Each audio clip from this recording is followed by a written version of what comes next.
kapag natutong bumasa, natututong mangarap. Sa bawat silid-aralan sa bansa, may batang tahimik. Hindi dahil ayaw matuto, kundi dahil hindi pa marunong bumasa. Reading is a foundational skill essential for lifelong learning.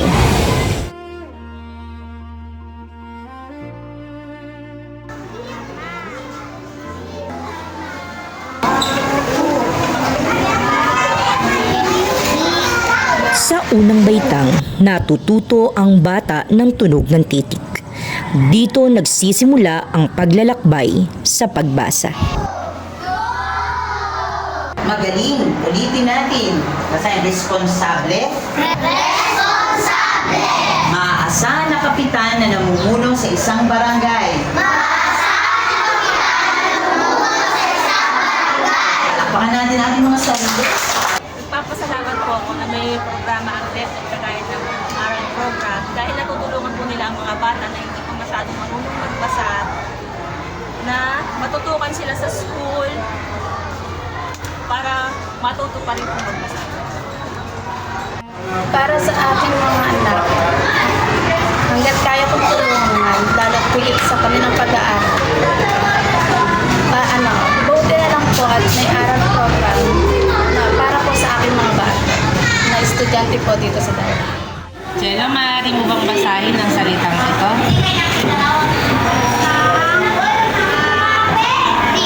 Ayan, mas mabilis ka nang bumasa ngayon kaysa dati. Mas marami ka nang matutuklasan at matututunan. Reading is not just a subject. It is the bridge to all learning. In Filipino, in English, and in life. Sasama. Isa pa.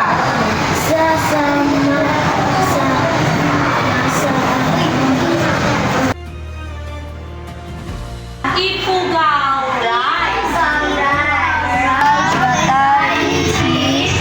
This fish is lost.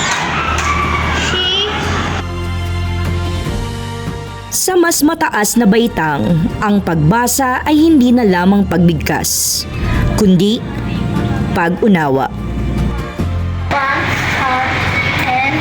Ano ang aral sa kwento? Jello!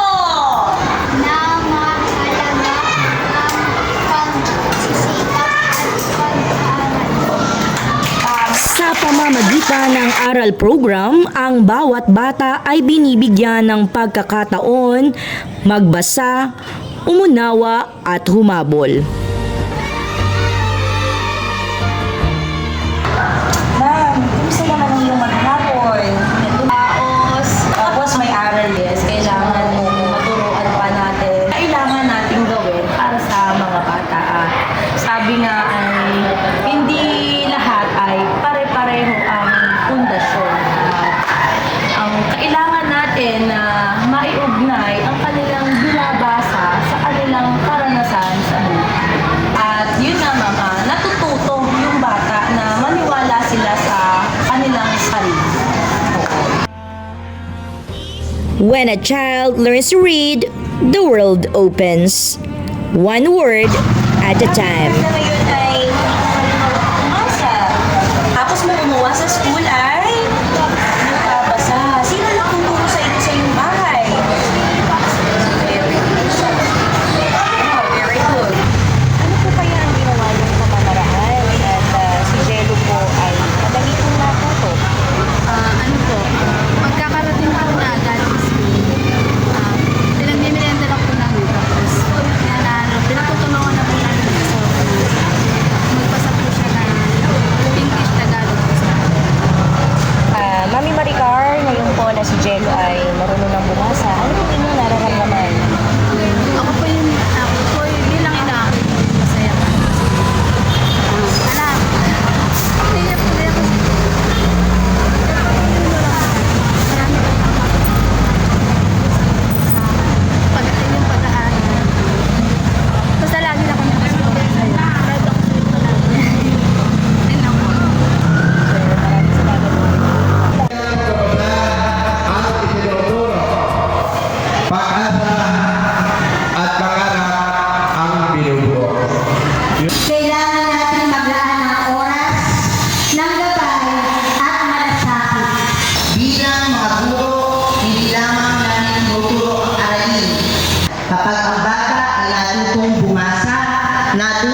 mag-isip at mangarap. Yan. At sa bawat magkatulong sa pagbasa, ay magkakaroon sila ng tunay na pagkaunawa na magagamit nilang maging sandata upang tuparin ang kanilang mga pangarap sa buhay. Pagbibigay ng pag-asa, kumpiyansa at pagkakataon. Kapag ang isang bata ay natutong bumasa, binubuksan natin ang pinto tungo sa mas maliwanag na kinabukasan. Bilang bahagi ng LGU, paano po kayo nakapatulong sa paaralan? Committee ng Social Services na Commission, tumulong kung may kailangan bang kagamitan o supply ang mga kabataan. Ang batang marunong bumasa ay batang handang matuto. Ang pagbasa ay hindi lamang aralin. Ito ay pag-asa.